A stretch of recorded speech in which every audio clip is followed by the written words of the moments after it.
The fluorescent lights hummed softly in Rodriguez family laundromat on Pico Boulevard in Los Angeles. At 6:30 a.m., Elena Rodriguez was already there, sorting through the first loads of the day. At 62, with silver streaking through her dark hair pulled back in a practical bun, Elena had been running this laundromat for 35 years. The bell above the door chimed as her first regular customer arrived, Mr. Chen from the apartment building next door, carrying his weekly basket of shirts. "Good morning, Elena," he called out warmly. "Morning, Mr. Chen," Elena replied in her accented English, her smile genuine and welcoming. "The usual starch on the collars?" "You remember every time," Mr. Chen said, shaking his head in amazement. "That's why I only come here." "From which city in the world are you watching this story unfold today? If tales of hidden success and humble hearts resonate with you, consider subscribing for more stories where true worth has nothing to do with appearances." Elena had immigrated to Los Angeles from Mexico 40 years ago with nothing but 2 suitcases and a fierce determination to build a better life. She'd worked 3 jobs, cleaning houses during the day, waiting tables at night, and doing laundry for neighbors whenever she could. 10 years after arriving, she'd saved enough to buy this small laundromat. It wasn't glamorous, but it was hers. She'd raised her son David here, doing his homework at the folding table between customers, the warm smell of detergent and fabric softener filling their afternoons. David had been a dreamer even as a child, always scribbling stories in notebooks while his mother worked. Elena had encouraged him, even when money was tight, even when it seemed impractical. Education first, she told him in Spanish. Dream second. But never stop dreaming. Now, at 38, David Rodriguez was one of Hollywood's most successful film producers. His latest movie, Echoes of Tomorrow, had been nominated for 7 Academy Awards and was generating Oscar buzz across the industry. The premiere was scheduled for next week, a massive event that would shut down Hollywood Boulevard. But every Saturday morning, without fail, David still came to his mother's laundromat. Not because she needed help, though he did help, but because it kept him grounded, reminded him where he came from. The bell chimed again, and a tall man in expensive casual wear walked in, a garment bag over his shoulder. Elena looked up from the industrial washing machine she was loading. "Morning, Mijo," she said, her face lighting up at the sight of her son. David crossed the small space and kissed his mother's cheek. "Morning, Mama. I brought my suits for the dry cleaning." "You have people who can do this for you," Elena said, the same gentle argument they'd had for years. "But then I wouldn't get to see you," David replied, hanging the garment bag on the rack. "Besides, nobody does it better than you." It was their Saturday ritual. David would arrive early, help his mother with the heavy lifting, operate the large machines, and talk about their week. He told her about meetings with studio executives and famous actors, while she shared neighborhood gossip and stories about her regular customers. "The premiere is next week," David said as he loaded one of the large dryers. "Everything is ready?" Elena asked, though she knew her son never left anything to chance. "Almost everything," David replied. "Mama, I want you to come. Not just to the premiere, but to walk the red carpet with me." Elena's hand stilled on the shirt she was folding. "David, no. That's your world. I would be out of place." "You would never be out of place," David said firmly. "You're the reason I'm here. The reason I could chase this dream. I want you there." "I have nothing to wear to such an event," Elena protested. "Then let me take you shopping," David said. "Please, Mama. It would mean everything to me." Elena looked at her son, seeing not the powerful Hollywood producer others saw, but the little boy who used to help her fold towels after school. "Está bien," she said finally. "Okay. But nothing too expensive or fancy. I am still just Elena from the laundromat." 3 days later, David picked up his mother in his Tesla, a far cry from the old Honda Civic she still drove. He'd taken the afternoon off from his production company to spend it with her. "Where are we going?" Elena asked as they drove through Beverly Hills. There's a store that makes beautiful formal wear, David said. They're expecting us. Elena's stomach tightened with nervousness as they pulled up to an elegant boutique on Rodeo Drive. The windows displayed gowns that looked like they belonged in a museum. David, this is too much, she whispered. Nothing is too much for you, Mama, he replied. But I have an important meeting at the studio in an hour. Will you be okay looking by yourself? I'll come back to pick you up. Elena hesitated, then nodded. She was 62 years old, she could certainly handle shopping in a fancy store. David walked her to the door, where a valet stood ready.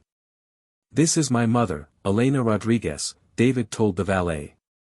Please take excellent care of her. I'll be back in an hour. As David drove away, Elena stood for a moment, gathering her courage. She wore her usual Saturday clothes, clean jeans, a simple floral blouse, and comfortable walking shoes. Her purse was a practical leather bag she'd had for 10 years, and her only jewelry was a small gold cross necklace David had given her on her 60th birthday. She pushed open the glass door and stepped into a world of marble floors, soft lighting, and the subtle scent of expensive perfume. The store was quiet, almost intimidatingly so. 3 saleswomen stood behind a gleaming counter, all impeccably dressed in designer clothes. Classical music played softly in the background. Elena approached the nearest saleswoman, a young blonde woman in her 30s with perfect makeup and a sleek black dress. Excuse me, Elena said politely. I am looking for a dress for a special event. The saleswoman's eyes traveled from Elena's worn sneakers to her simple blouse, her expression shifting subtly from professional to dismissive. What kind of event, she asked, her tone suggesting she already knew the answer would be disappointing. A movie premiere, Elena replied. I need something elegant but not too, how do you say, llamativo? Flashy. The saleswoman exchanged a quick glance with her colleague, a look Elena caught but didn't fully understand. I see, the woman said slowly. Well, our evening gowns start at $8,000, and for a Hollywood premiere, you'd really want to be looking at our couture collection, which starts at $15,000. She emphasized the numbers, watching Elena's face for a reaction. Elena felt a small flutter of shock at the prices but maintained her composure. David had given her his credit card and told her not to worry about cost. That is fine, she said. May I see some options? The saleswoman's lips pressed into a thin line. Ma'am, I'm not sure you understand. These are very expensive garments. Perhaps, she paused, choosing her words carefully, perhaps you might be more comfortable at one of the department stores. Macy's has a lovely formal section, and their prices are much more accessible. Elena stood very still, her hands clasped in front of her. She had experienced this before, the assumption that because she looked simple, she couldn't afford nice things. It had happened when David was young and she tried to enroll him in a better school, when she'd gone to the bank for her business loan, countless small moments when people judged her by her appearance rather than her character. I would like to see some dresses, please, Elena said quietly, with dignity. The saleswoman sighed, clearly irritated. I'm trying to save you from embarrassment. Our clientele is very specific. We cater to celebrities, socialites, people who are accustomed to luxury shopping. You don't think I belong here, Elena finished for her, her voice still calm but with an edge of steel underneath. The saleswoman's face flushed slightly. I'm simply being realistic about expectations. These gowns are investments. They require a certain lifestyle, a certain understanding of high fashion. A second saleswoman approached, an older woman with sharp features and an appraising look. Is there a problem, Madison? She asked. This lady is looking for a premier dress, Madison explained, her tone making it clear she thought this was somehow problematic. The older woman looked Elena up and down with the same dismissive assessment. A premier, she repeated. Are you staff? We do have some very nice cocktail dresses that would be more appropriate for event staff, and they're much more reasonably priced. Elena felt something crack inside her chest, not anger, but a deep sadness that even in 2024, in a city as diverse as Los Angeles, this kind of judgment still existed.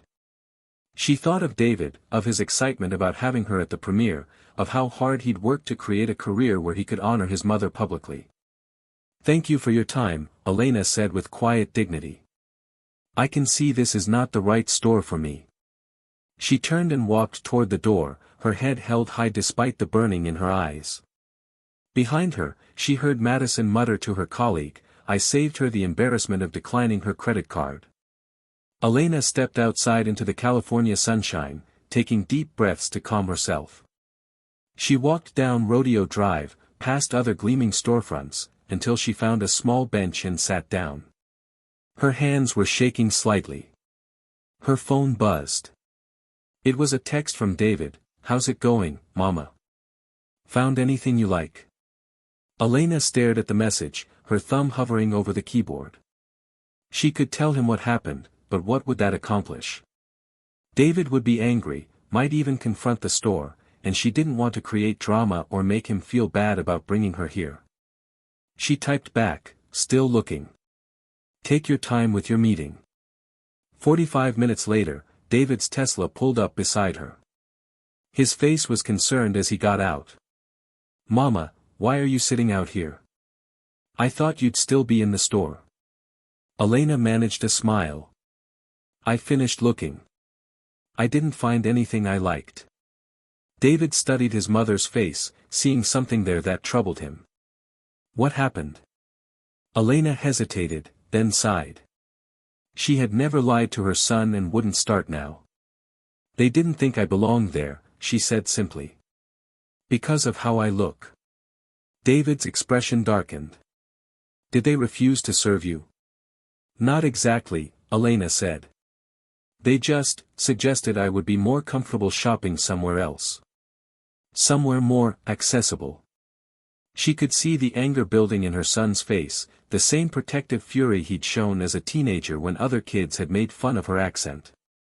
"Which store was it?" he asked, his voice tight. "David, no," Elena said firmly, placing her hand on his arm. "It doesn't matter." "It does matter, Mama.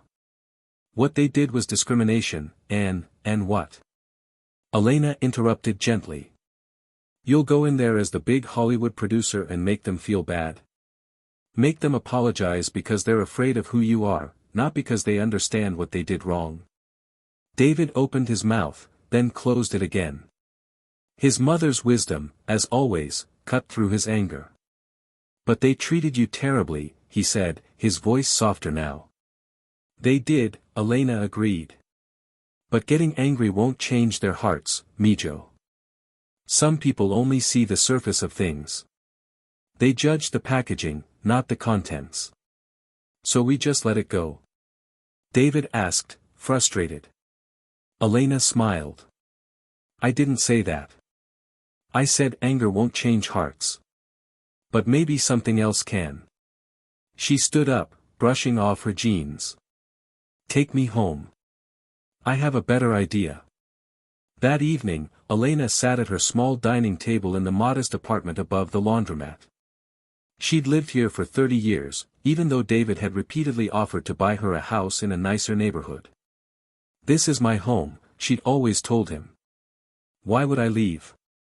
Now she opened her laptop, a gift from David 3 years ago, and began typing an email.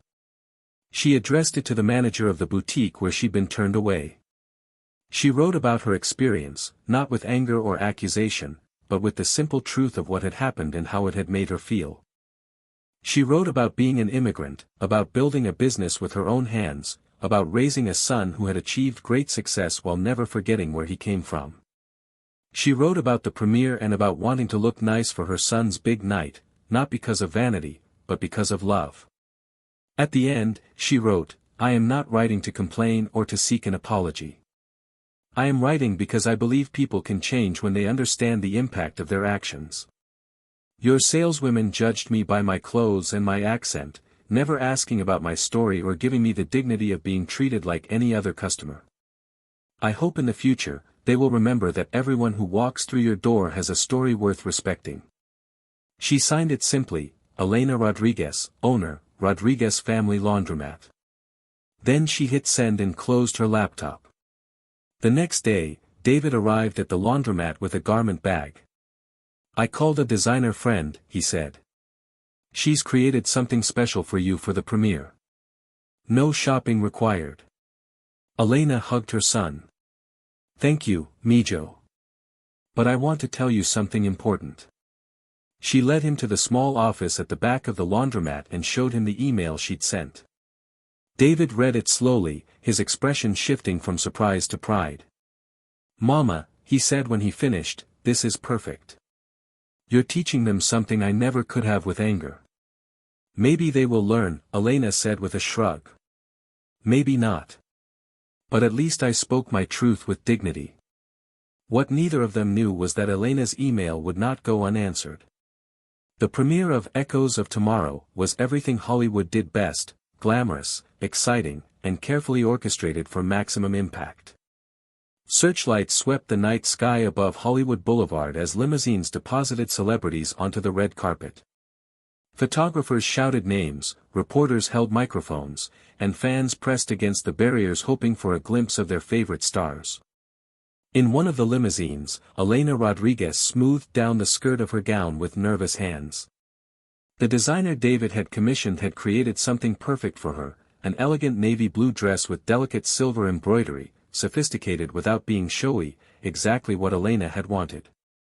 "You look beautiful, Mama," David said, squeezing her hand. He wore a classic tuxedo, looking every bit the successful producer, but his eyes held the same nervous excitement they had when he was a boy showing her his first short film. "I am scared," Elena admitted. "What if I say something wrong? What if I embarrass you?" "You could never embarrass me," David said firmly. "Just be yourself. That's all I want." The limousine door opened, and the roar of the crowd hit them. David stepped out first, waving to the screaming fans, then turned and extended his hand to his mother. Elena took a deep breath and emerged from the car. The crowd's reaction surprised her, a wave of cheers and camera flashes. "David! Over here! Mr. Rodriguez! Who's your date? Is that your mother?" a reporter called out. David put his arm around Elena's shoulders and walked her slowly down the red carpet. At each marked position where they were supposed to stop for photographs, he made sure she was comfortable, whispering encouragement and making her laugh with silly jokes only she could hear. A reporter from Entertainment Tonight approached with a microphone. "David Rodriguez, congratulations on the 7 Oscar nominations. Can you introduce us to your beautiful companion?" "This is my mother, Elena Rodriguez," David said, his pride evident in every word. "She's the real star tonight." The reporter turned to Elena with a warm smile. "Mrs. Rodriguez, your son's been talking about you in interviews for years. What's it like seeing him achieve all this success?" Elena thought carefully before answering, her accent stronger when she was nervous but her words clear. "I am very proud. But I was already proud when he was 10 years old, helping me fold laundry. Success is wonderful, but kindness is more important. And David has always been kind. She taught me everything that matters," David added, hugging his mother close. They continued down the carpet, stopping for more photos and brief interviews. Elena handled each one with grace, her natural warmth and sincerity shining through her nervousness. Near the end of the press line, a familiar face appeared in the crowd of photographers and press, Madison, the saleswoman from the boutique, holding a professional camera with a press badge around her neck. Her face went pale as she recognized Elena. David noticed his mother's step falter. "What is it, Mama?" "Nothing," Elena said quietly. "Just, someone from the store." David followed her gaze and spotted Madison, who was now frozen with her camera at her side, not photographing, just staring. Elena could see the recognition, the shock, and the dawning horror on the young woman's face as she realized who the cleaning lady she'd dismissed actually was. For a moment, their eyes met across the red carpet. Elena could have looked away, could have ignored her completely. Instead, she did something unexpected. She smiled, not a triumphant smile or a mocking one, but a gentle, forgiving smile that said more than words ever could. Then she turned back to her son, placed her hand on his arm, and they walked into the theater together, leaving Madison standing motionless in the crowd. The premiere was spectacular. Elena sat between David and Anjali, David's wife, in the front row of the Chinese theater, watching her son's film on the big screen where Hollywood legends had premiered their movies for nearly a century. When the credits rolled and David's name appeared as producer, the audience erupted in applause. But the real moment came during David's speech at the after-party. Standing at a microphone in front of Hollywood's elite, actors, directors, studio executives, all dressed in their finest, David called for quiet. "I want to thank everyone who made this film possible," he began, "but before I do that, I want to tell you about the most important person in my life." He gestured for Elena to join him. She shook her head, but the crowd was already applauding, encouraging her forward. With Anjali's gentle push, Elena made her way to the stage. "This is my mother, Elena Rodriguez," David said, his voice thick with emotion. 35 years ago, she bought a small laundromat on Pico Boulevard with money she'd saved from working 3 jobs. She raised me in that laundromat, between the washers and dryers, while building a business with her own hands. The room had grown completely silent, everyone listening. She taught me that success isn't about money or fame. It's about dignity, hard work, and treating every person with respect, from the studio executive to the person cleaning the studio lot. She taught me that by example, every single day. He turned to his mother. 3 days ago, Mama went shopping for a dress for tonight. She was turned away from a store because the salespeople judged her by her appearance. They saw a simple woman in jeans and decided she didn't belong in their world. A murmur went through the crowd. Elena touched David's arm, uncomfortable with the attention, but he continued gently. "She could have been angry. She could have told me, and I would have made a scene. Instead, she wrote them an email, not asking for an apology, not threatening them, just telling them her story and hoping they might learn something." David smiled at his mother. "That's who she is. And that's who I hope to be. Someone who meets ignorance with grace and responds to judgment with dignity." The applause started slowly, then built to a standing ovation. Elena stood beside her son, tears running down her cheeks, overwhelmed by the love and respect in that room. After the party, as they drove home, Elena was quiet. "What are you thinking, Mama?" David asked. "I am thinking," Elena said slowly, "that maybe that young woman learned something tonight. Maybe not. But I hope she at least understands now that everyone has value, regardless of how they look." "Did you see her face when she recognized you?" David asked. "I did," Elena nodded. "And I felt sorry for her." "Sorry for her?" David was surprised. "Why?"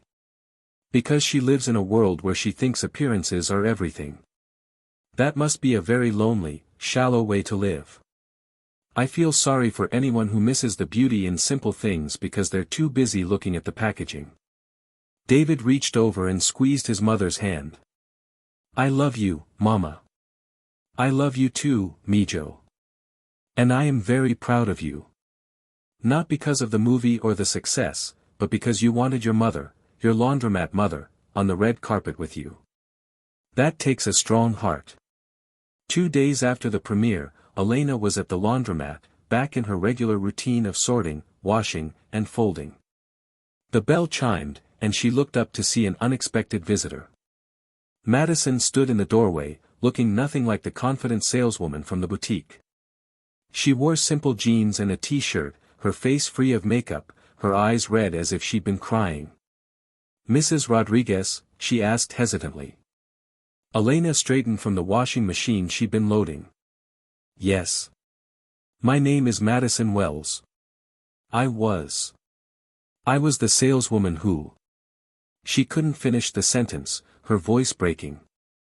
Elena walked over to her slowly, studying the young woman's face. "I know who you are. Would you like some coffee?" They sat at the small table where Elena used to help David with his homework, 2 paper cups of coffee between them. "I saw you at the premiere," Madison began, her voice shaking. "I've been sick about it for 2 days. I didn't know. I mean, I should never have treated you that way regardless of who you are, but you did," Elena said gently, not accusing, just stating fact.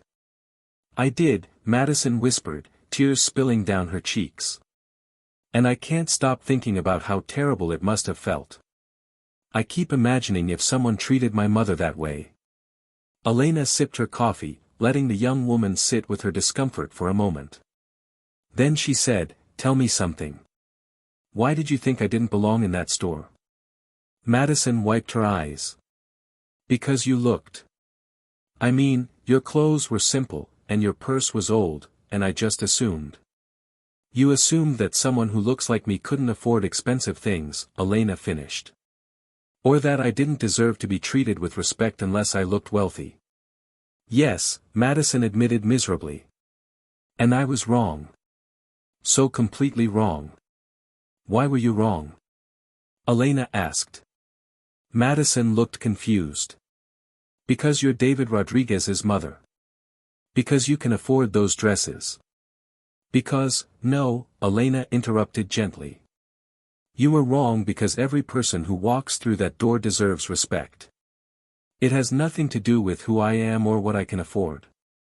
You would have been just as wrong if I was a housekeeper with $50 to spend." The truth of this hit Madison visibly. She put her face in her hands. "I don't know how to fix this," she said. "I wrote you an apology, but it felt so inadequate." "You can't fix the past," Elena said. "But you can change the future. What will you do differently?" Madison looked up, meeting Elena's eyes for the first time. "I'll treat every customer with the same respect, regardless of how they look. I'll remember that everyone has a story I don't know." "Good," Elena nodded. "And maybe you'll teach others to do the same." "The store manager got your email," Madison said. She was mortified.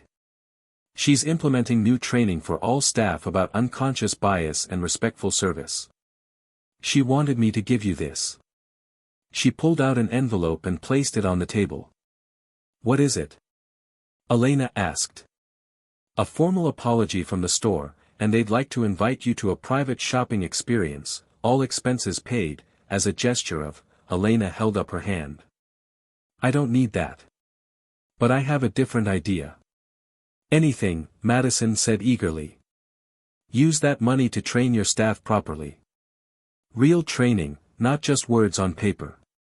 And every month, invite someone from a charity organization to come select a dress for a special occasion, a woman going to a job interview, a girl going to prom who couldn't otherwise afford it, someone who needs to feel beautiful and dignified. Do that in my name if you want. That would mean something." Madison was crying again, but this time with a different kind of emotion.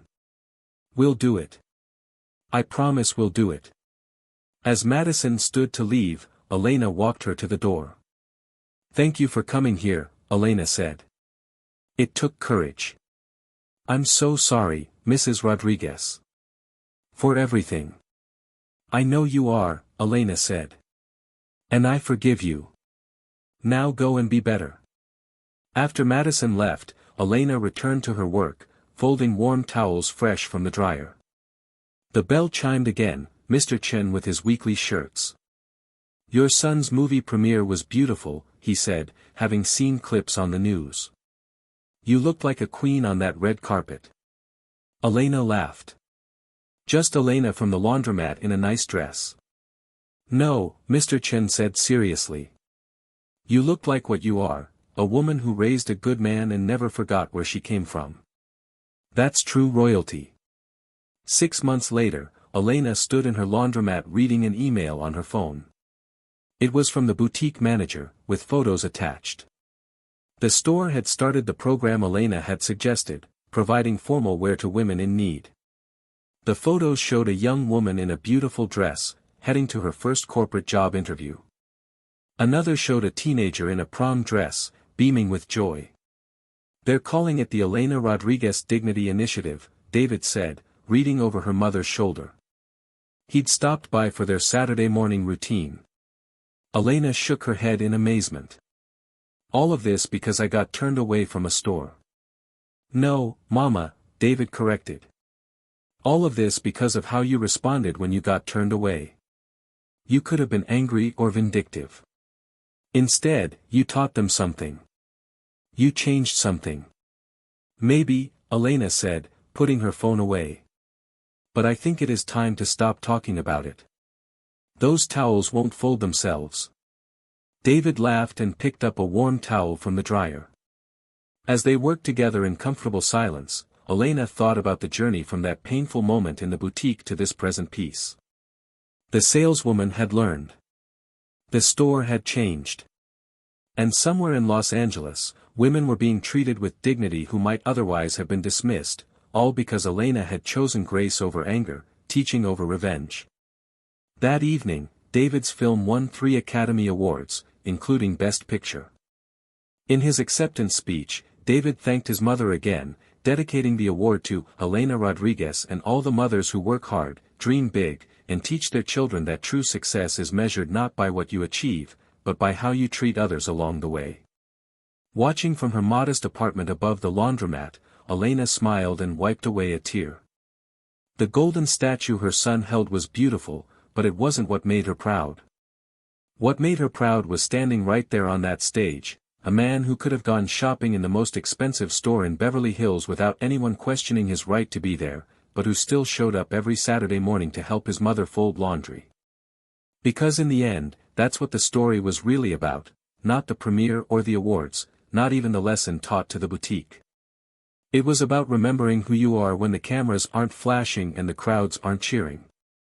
It was about the dignity of honest work, the value of every human being, and the truth that a person's worth has nothing to do with their bank account and everything to do with their character. Elena turned off her TV, said her evening prayers, and went to bed. Tomorrow was Sunday. The laundromat would be busy, and she had work to do. And that was exactly how she liked it.